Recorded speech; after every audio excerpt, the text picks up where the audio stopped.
The Transforming Education Summit set a real level of ambition, I think, and it brought all the global partners together to focus on education in a way that we hadn't for some time. Since then, we've had the ongoing impact of the pandemic, and so we have an increasingly difficult learning crisis to tackle, with lots of children either out of school or not learning. We've also had significant shifts in the world in terms of levels of conflict, other crises, the incremental crisis around climate breakdown, and I think finances are being increasingly diverted towards other priorities, understandably, by both countries in the north and in the south.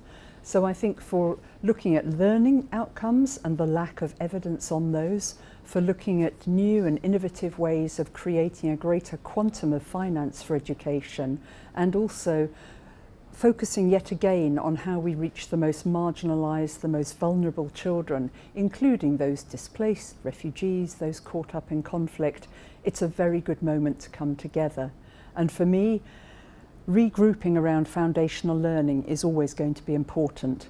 We've got the evidence, we've got the data, we know what works, and we need to stay the course for children. You can't change the education sector in 1 year. You need incremental, consistent effort over a number of years.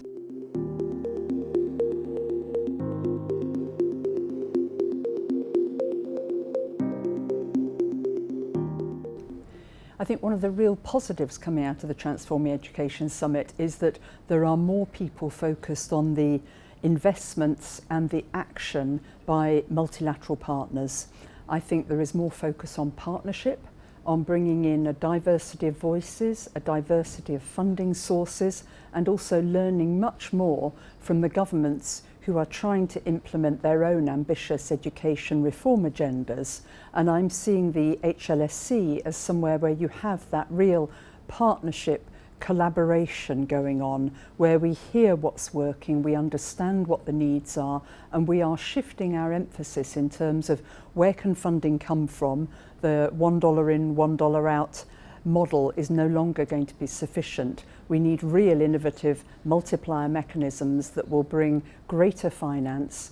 We need to support partner governments in how they increase their domestic resource mobilisation, and also it brings a level of solidarity and partnership into the discussions, as well as a rigour, because UNESCO has the bodies that do the data, that do the statistics, and it's helpful for that to be the coordinating agent that brings us all together.